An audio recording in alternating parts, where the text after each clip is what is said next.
Hi, welcome to Hope in the Light of Suicide. I'm Tammy White. I'm the founder of the Bobby White Foundation, along here with my co-host. Good morning. I'm Bonnie Snyder. So you doing okay today? Good. I'm Good, doing pretty good. good. Well, I just got my second COVID shot the other day. Ooh. Uh, Moderna or Pfizer? I got Moderna. I was down for the count yesterday.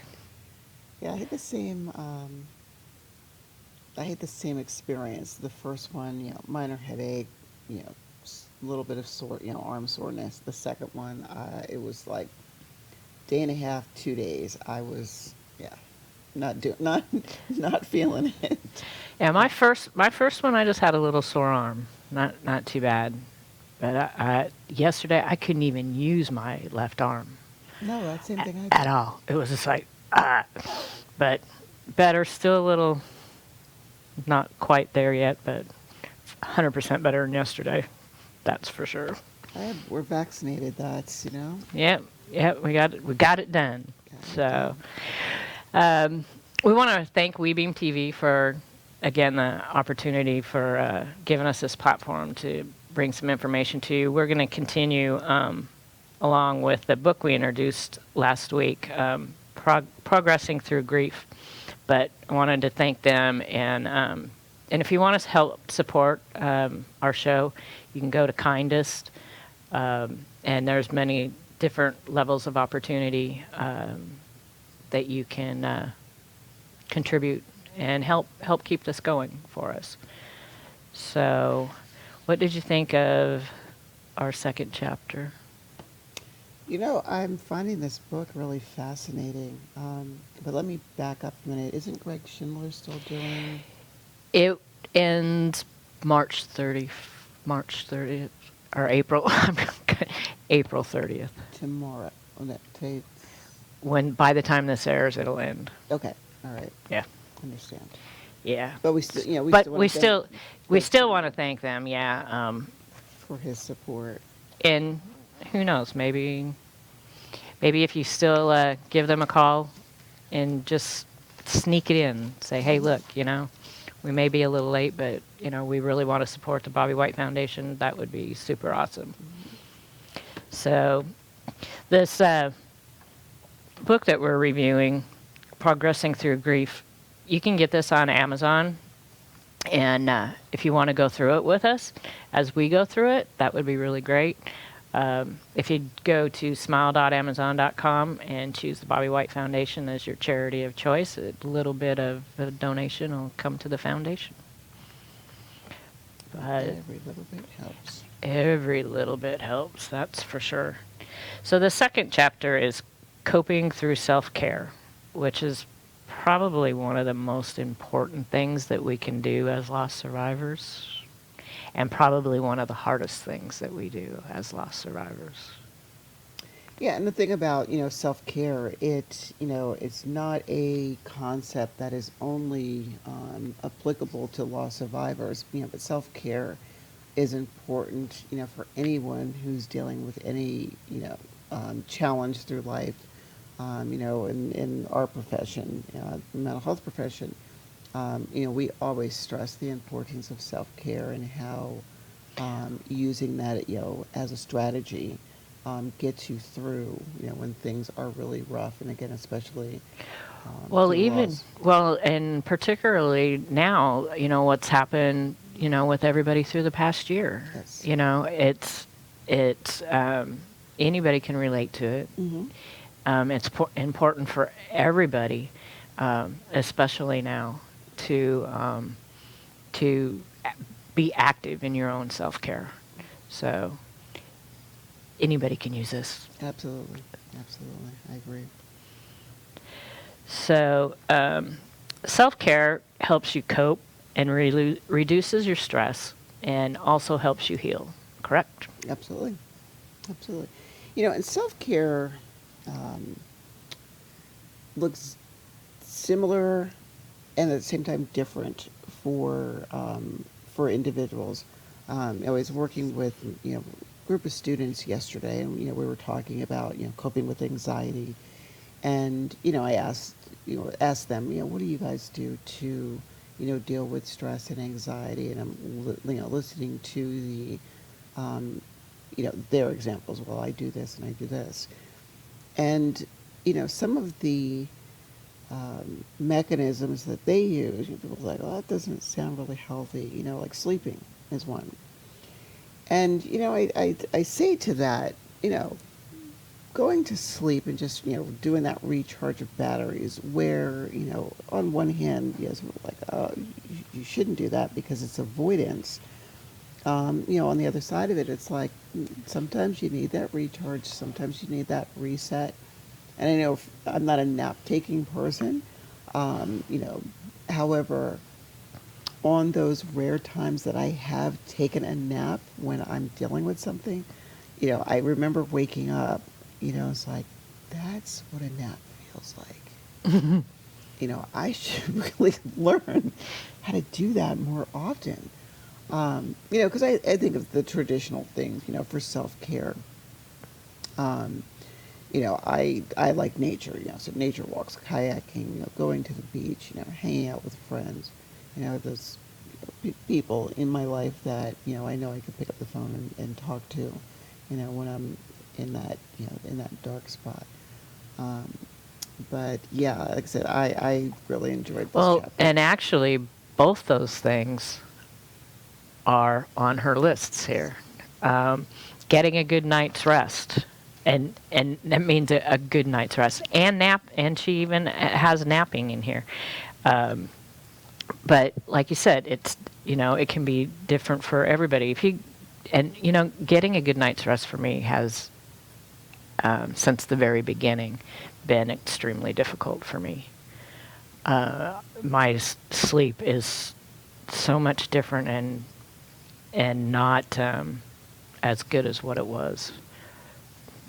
I think for me in the beginning, as it comes to sleep, and I want to say especially after Patrick, the team that I work, my coworkers, would come over in shifts, just to have somebody, at the house with me, which I appreciated, because it's like, you should really go in and try and lay down and take a nap. And, I remember there's certain times I was not defiant, however, it was like, I don't want to go to sleep. I don't want to take a nap, or I can't sleep. Don't tell me what to do, kind of thing.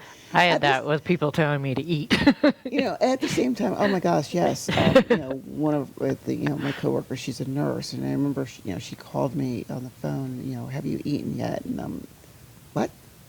That's my brain hadn't even processed food. I'm still processing.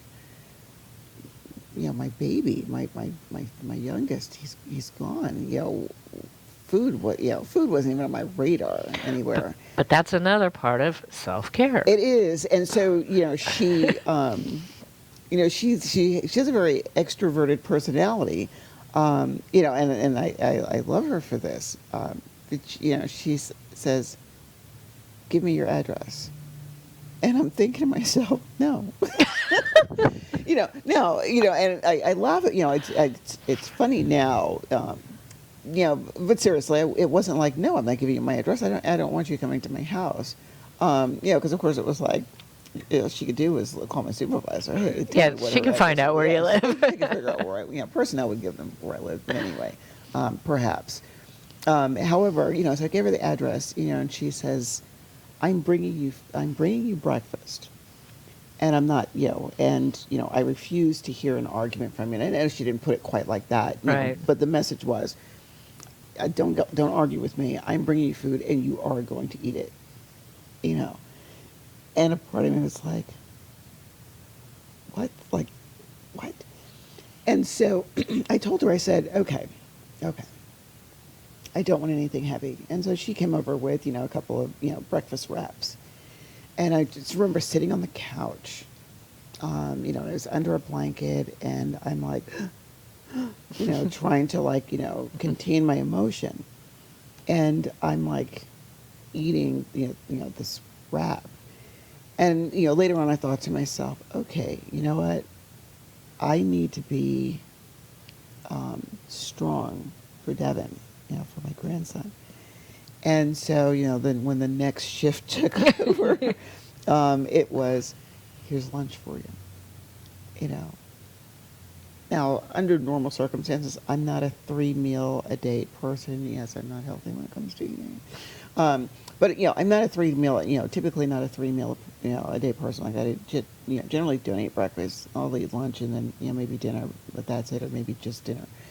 Um, but I did find myself reflecting back on really focusing on what I needed, or what needed to be done to get me through those first, that first week, between finding out, and then the four days it took for me to be able to go and um, see him afterwards, and then those few days between seeing him for the first time after he was gone to planning the service and then getting to the service. The whole time I'm like, all right, I've got to stay charged. And I always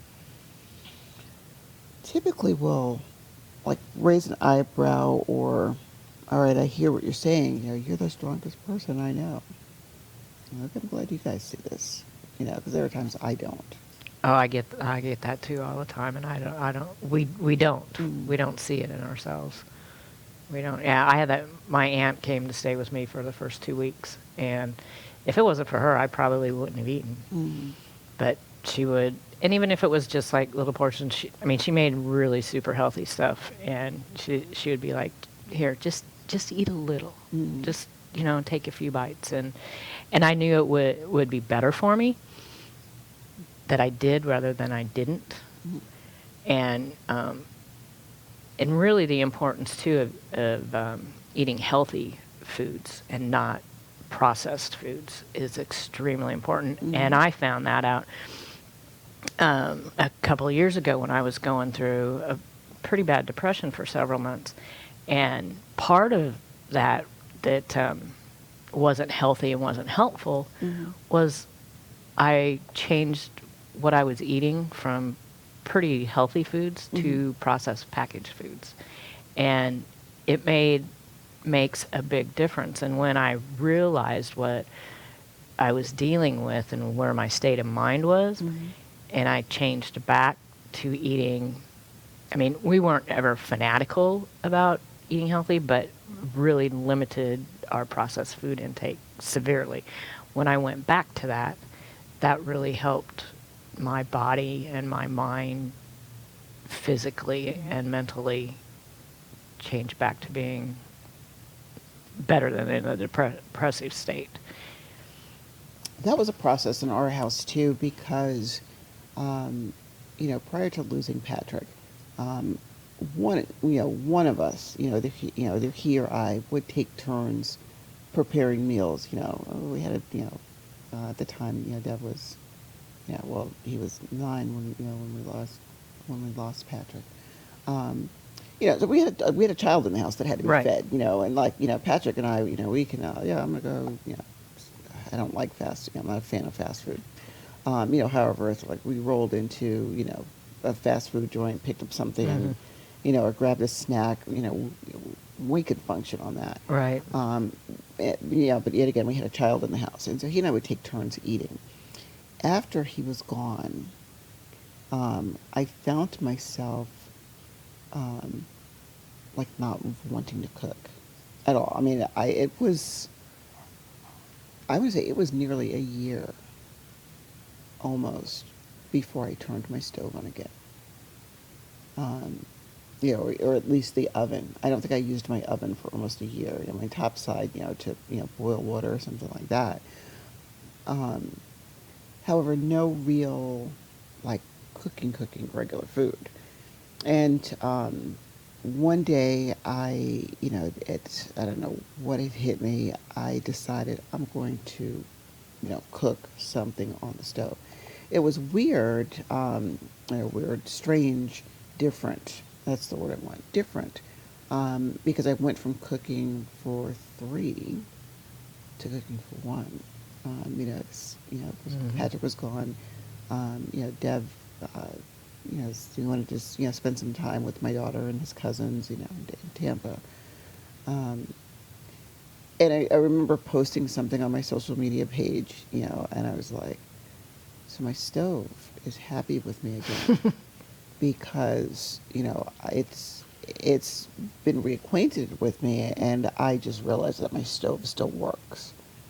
And so, same thing. I went from, just nibbling on, stuff, to, let me go to the store and get a packaged salad. That will do for, that'll do me for the day. Or, let me run to fast food and get something. And I'm like, what am I doing? Like, what am I doing?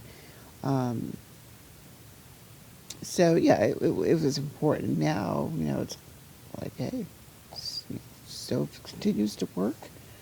I'm, like you, back to eating what I consider normal food or real food, and not the junk, not the processed stuff.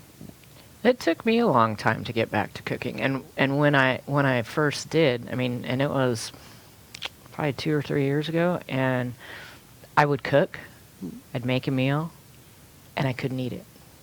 I'd make a meal. By the time it was ready, I couldn't eat it. I would just put it in the refrigerator and heat it up for later, and that went on for quite a long time. And I think it was probably 2 Thanksgivings ago. Usually we spent Thanksgiving with my husband's family, and which I did, a couple of years after his death. But that year, my niece had a baby, brand new baby, and things were just kind of weird, so it just didn't work out. And I decided, well, I'm just going to make Thanksgiving just as if he was here. And I did. And I made a full-out meal, and I posted it on social media. And my neighbor's daughter-in-law, she's like, or friend, she was like, was Tammy having company? And she was like, no, she made dinner for her and Bobby. And she just got kind of a look, and I was like, but it felt good. And so now I cook all the time, and now I enjoy it more again. But it took a long time to enjoy it again. It does. What that's a nice segue to, what I liked in this part of the chapter where that she calls restorative behaviors. And she starts the chapter off with, after a loss, it can feel like a part of yourself is missing. What can you do to start to feel whole again? Take positive actions you take to bring equilibrium back into your life are what we call restorative behaviors. And so, as I'm listening to you talking about, I made Thanksgiving dinner for Bobby and I. And I'm like, that is one of those where, some people might look at that and it's like, what is she doing? Yeah, that's kind of weird. Like, he's not even there. That's, that's so, some people would look at that as unhealthy. Right. Others would look at that as, okay, this was our way of, trying to fill that void that was left. Because I know with Thanksgiving, mentioning Thanksgiving dinner, deviled eggs is it's one of those. There's like certain certain things that has to be on our table for Thanksgiving because they've been traditions for as long as my children have been alive. Deviled eggs is one of them, and Patrick was always in charge of the deviled eggs. And so now, as we, as we're preparing dinner, we say, here's a way that we, memorialize, Pat. And it's like, okay, they're not yours. They taste a little different from yours. Or sometimes it's like, it's come very, very close to how you used to make them.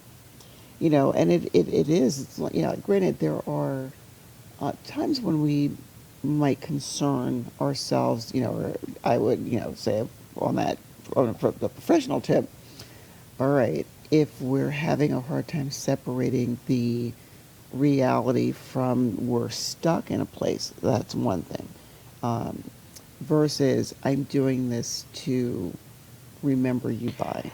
Yeah, to me, I think it's more of a way of honoring the person and including them, even though they're not physically here.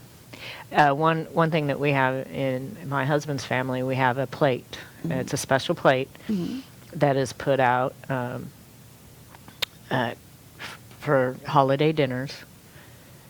That is for those that we have lost, and that's a tradition that our family has. And so it's, kind of the same thing.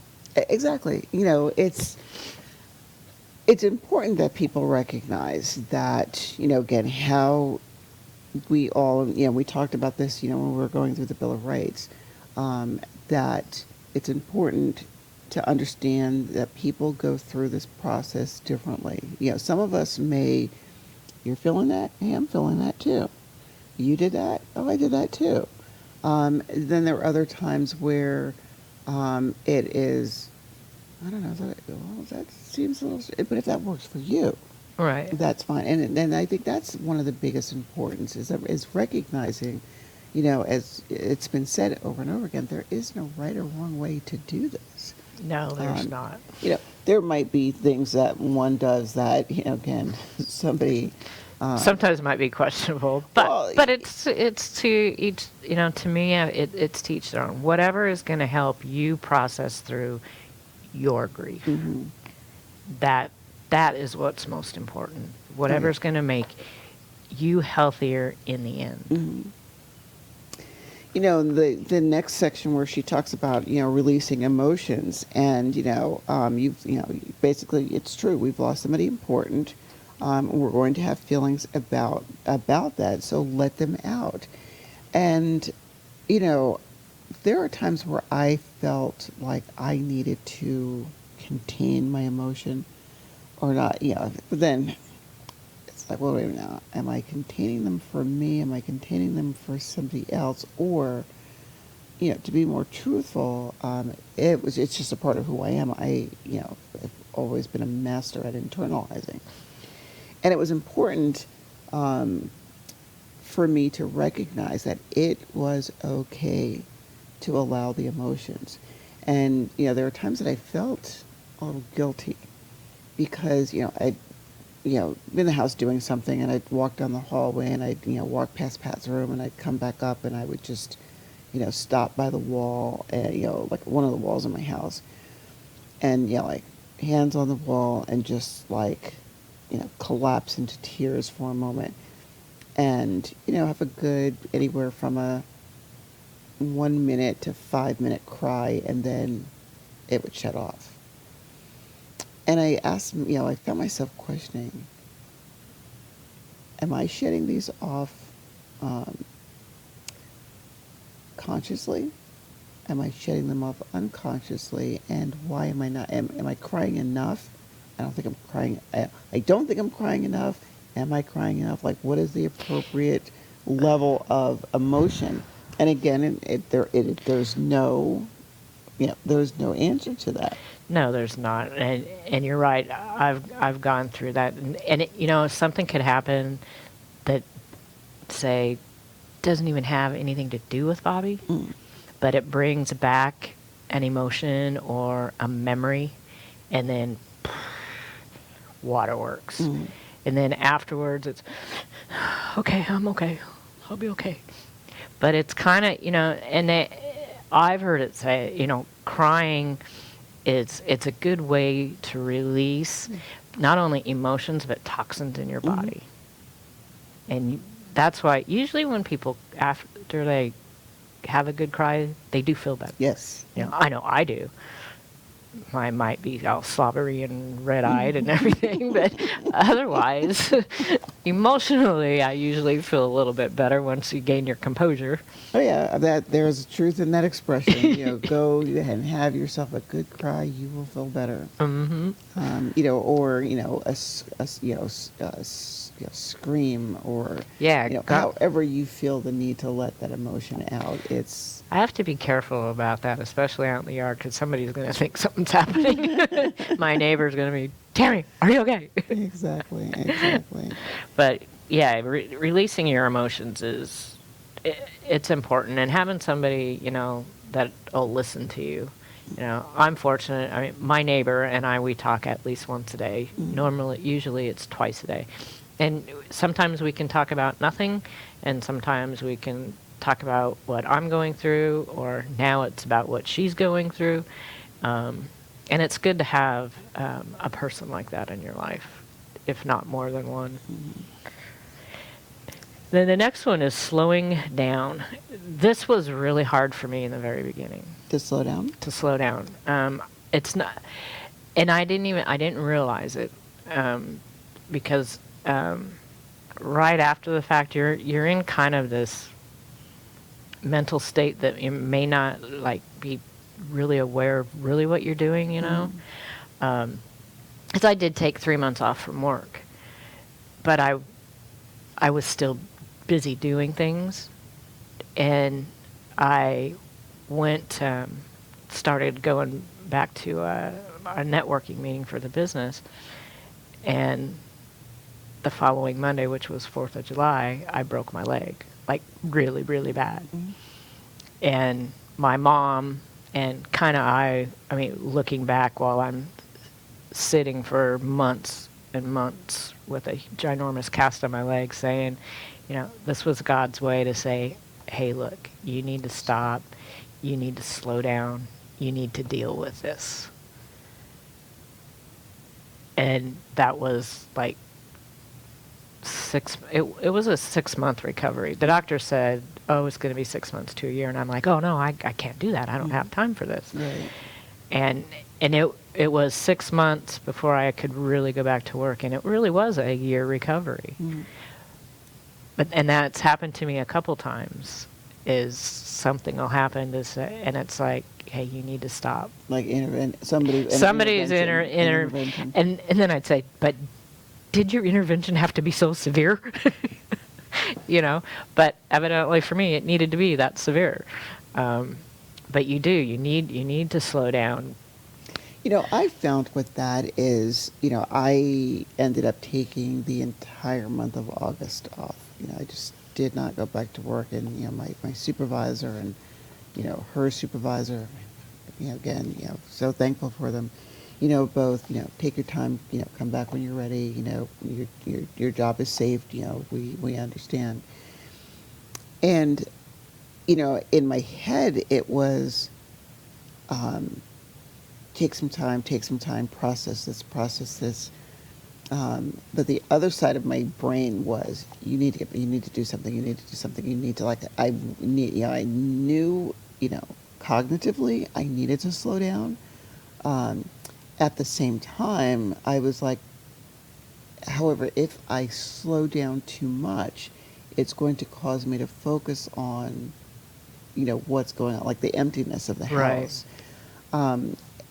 You know, and, you know, in this, you know, taking care of myself, I found myself going from the month of August, you know, like at a crawl, doing, you know, like little to nothing.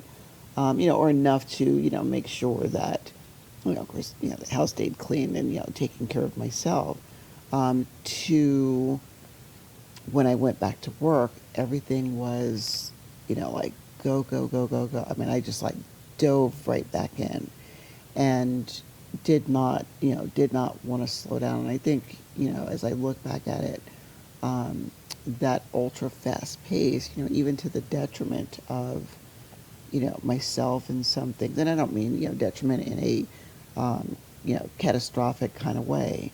You know, I just found myself, you know, taking on a whole bunch of projects and then being like, did I just overwhelm myself? You know, it, you know, talks about, you know, being cognitively distorted and having an inability to think clearly. Mm-hmm. And I think that's where I was, is, you know, I completely ignored the therapeutic properties, you know, or process of taking, you know, slowing things down. And instead of gradually getting back into the swing of things, diving back in head first, and, you know, not realizing that my brain was not completely back on track to, you know, to think clearly.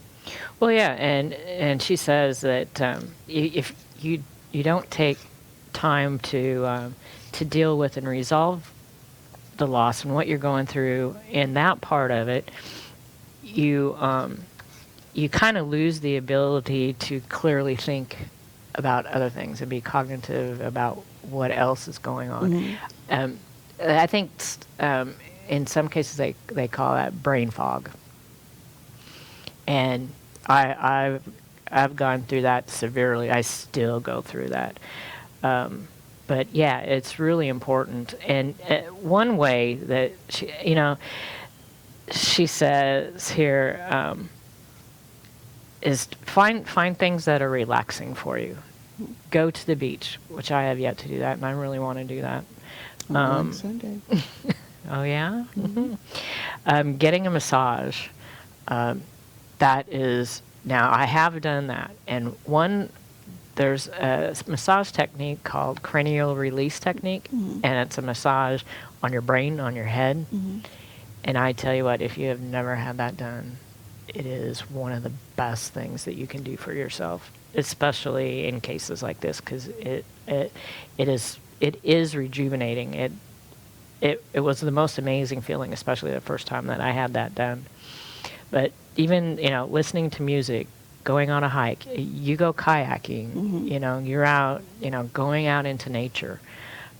Another thing that helps, but you got to do it, is making a list of what you want to accomplish that day. I laugh at that one because I do too, sort of. every weekend, as I get into Thursday, this is my Thursdays, and then Fridays I typically don't work unless I rearrange my schedule a little bit. But I always write a list. This is everything I want to accomplish the weekend. And I affectionately call it my list of 40 because there are literally 40 things on this list to do. And by the time Sunday rolls around, I have to laugh at myself because it's like you have 40 things on this list and you've accomplished one, or maybe two.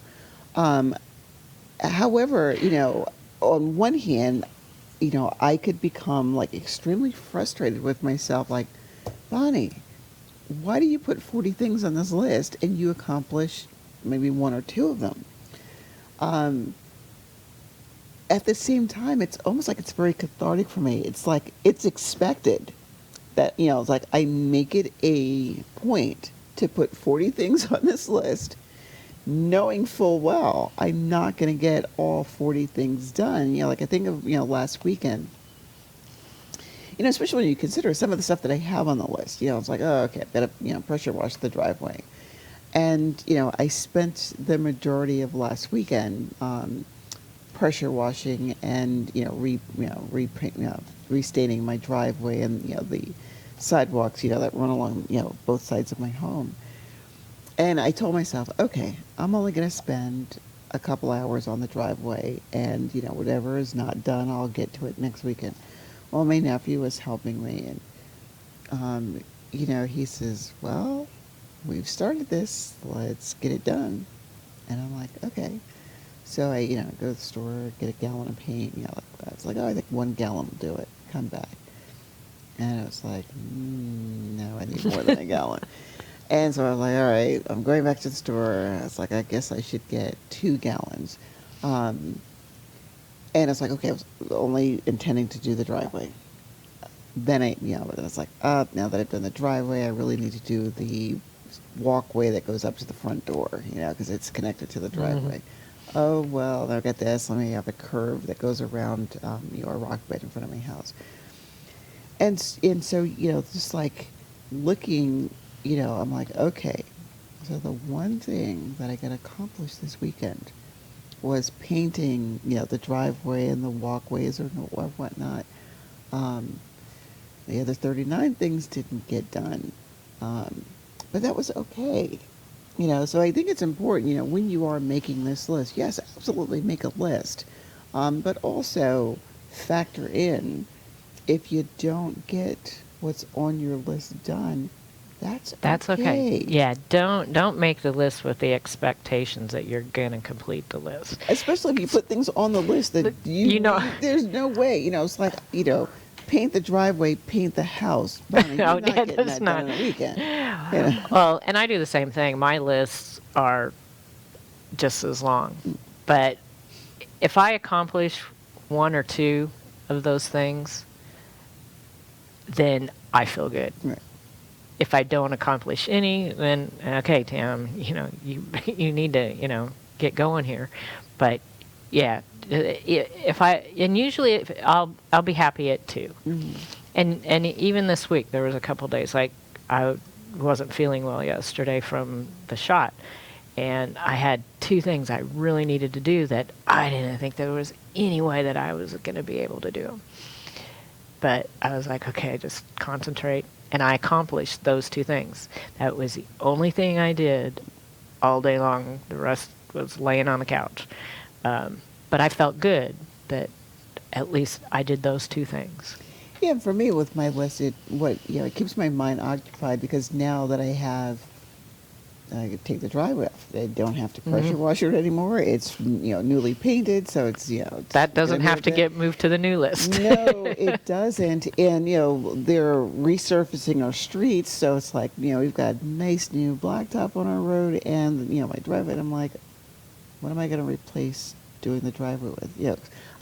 That's like another thing that I do to, keep my spirits up. Keep my mind occupied. All right, so driveway that's coming off the list of 40. What can I put in its place?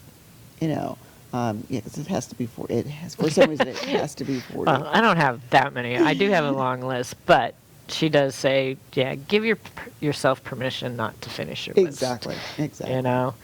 So, and the next one, which we hit on a little bit, is eating well. And I can't emphasize this enough. And it's not only for what we're dealing with, with grief. Any, major health issues, it's so important. That's how we kept Bobby off medication for his multiple sclerosis for 25 years, is changing the way that we ate.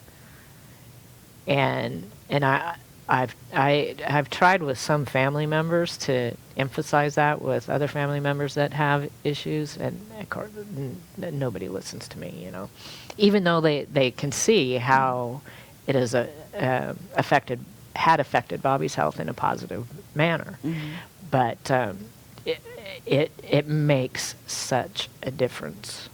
I had to laugh at myself when in this line where she says, during times of emotional discomfort, we have the tendency to gravitate towards unhealthy comfort foods. And as I read that, that particular sentence, I'm like laughing internally. And I'm like, she's so right. Yeah, and she wrote that line just, she's talking to me. Of course I know she's not talking to me directly, however, I'm like, that line is speaking directly to me. I'm not I'm not one for junk food. I've never, I shouldn't say never, but I'm not a fan of junk food, and I typically, tend mostly to stray away from it. So I don't really like sugar. However, I found myself cookies, cupcakes, chocolate, chocolate, the ultimate comfort food. Stuff like that, stuff that I normally do not eat. I found myself, I'd buy like the 8-pack of donuts, and I'm not talking the little mini Not donuts. the mini donuts. I'm talking the really big box of, those chocolate frosted ones.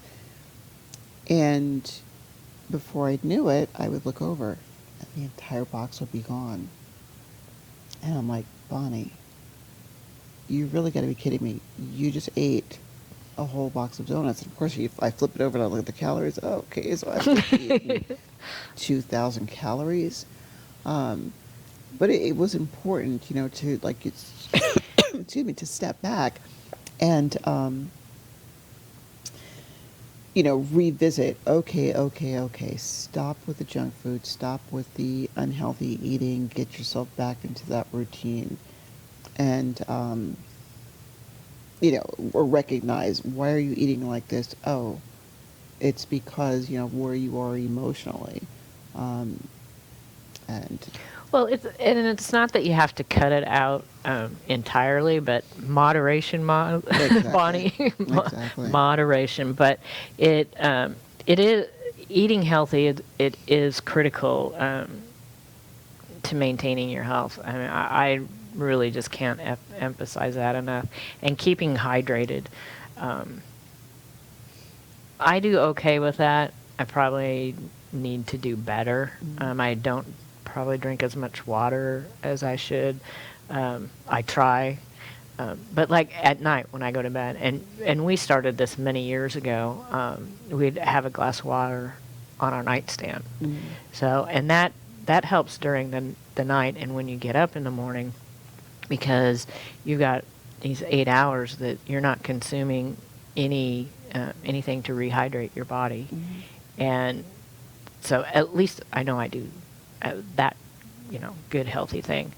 But eating whole foods, I have my aeroponic tower garden, and I've grow tomatoes, cucumbers, zucchini, lettuces, and I know it's healthy and clean foods, and eating foods like this that are not processed, they're filled with antioxidants, energizing, immune boosting nutrients, and like I said, it makes a difference on how you feel. Because when I was going through that depression, what I was doing is I was cutting coupons, and I was like, oh, well, I've never eaten this before. Let me try this. Oh, I've never eaten this before. Let me try this. And it was just a bulk of processed foods. And after eating it, even, I really didn't feel that good. Right. You I know? felt sluggish. Yeah. And both, mentally I didn't feel good. Physically I didn't feel good. And when I realized, what was happening, it's like, oh my gosh, you gotta change this. And I did. And really, both physically and mentally, it makes a world of difference. It does. It does. Well, her next section she talks about is exercising. That's a hard one You know, for me. I and see, for me, exercise is one of my goals. Like of course, I should say we can't tell it now because I was eating all of those, comfort foods, and now it's like, okay, Bonnie, again, get yourself back into that routine. And the idea of exercising, releasing all of those, positive endorphins, just, I find where, I think I spoke about this before, where I have a friend of mine who, I will pick her up and, take her to the gym with me. She likes to go first thing in the morning. And she's like, oh, that's how I start my day. It's like really gets me going. I prefer going to the gym at the end of my day. And, my reason for that is, when I get up in the morning, it's like, okay, what do I have to do for the day? And I, plan my day out. When I'm exercising, I like to work out unrestricted.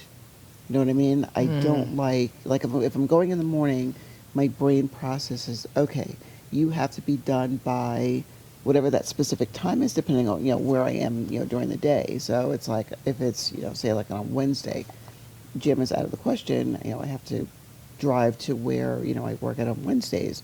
I leave my house, 6:30 in the morning. Now, yeah, granted, I can go to the gym at 4 when I get up, but that's not happening. But anyway, it's like, I like, for me, I find in the evening, doing it, it's a nice way to end my day, just to release, myself from all of the pressures and stressors that I might have been subjected to during the day. And that way, when I go home, when it's time, to get ready for bed, I, slide into bed and it's like, my brain is clearer. Right. But again, I look at it, wherever you do exercise, If you're a morning exerciser because it gets your day going, fine, do that morning exercise. If you're, like me, somebody who prefers doing it at night, fine. There's no, you got to do it here. Well, yeah, it goes back into it's individual for everybody. I did, for a period of time, our friend that we had on the show, Kim, who owns the kickboxing gym, I did join her gym and did that for a little while, and then COVID hit. But to me, I mean, my exercise is taking care of my property. I have an acre and a half of land to take care of now by myself. And, trimming trees, trimming foliage, mowing the lawn. Of course, mowing the lawn, I sit on a riding lawnmower for 6 hours. But, painting the building for my business or painting my house, which is coming up, things like that. That's my exercise. At least, I'm outside. I'm getting the sunshine. I'm getting my vitamin D, and I'm outdoors. And so for me, that's my exercise. And you're killing two birds with one stone. You're accomplishing your to-do list, and you're exercising. And I'm exercising. Well, I never thought of it that way. Hey, that's a good. Now I remember that every time. I am killing two birds with one stone. Yeah, and I feel good after that. I've been redoing the little beds in front of the front entrance to the house. Now is the foundation office, and I even have this Bobby White Foundation sign up, and so I redid the beds and added some more flowers and put mulch down, and and I was telling my neighbor I was moving 10, 15 bags of mulch. I'm like, I forgot in a year how much work this was. But it looks nice too. Oh, yeah, it does. Oh. Surround yourself with supportive friends.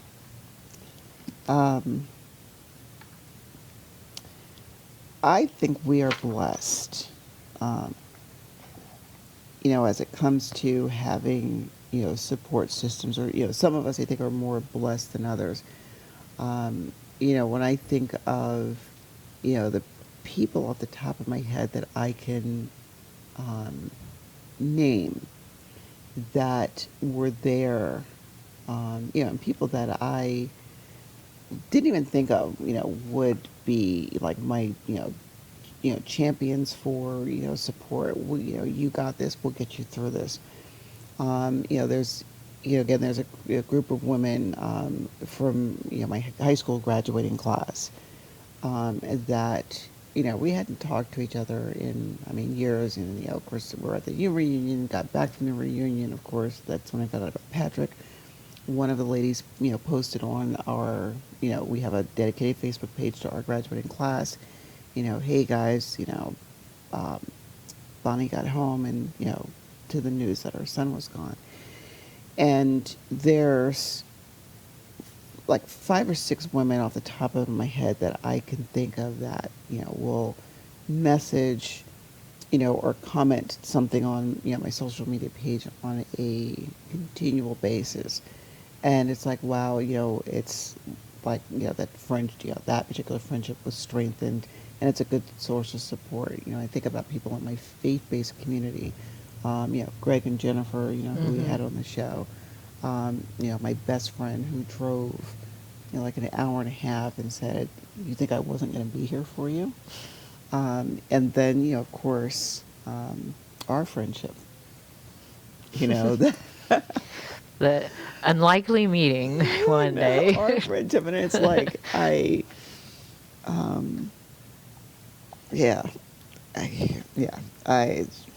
Well, yeah, no, we are totally blessed. The community that we live in, the people that are around us is amazing. And, there's a lot of people that don't have that really don't. I had mentioned before when my mom came down for Bobby's celebration of life, which is actually 5 years today.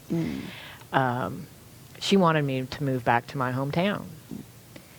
And I was like, I kind of looked at her and I was like, but I've been here for 25 years.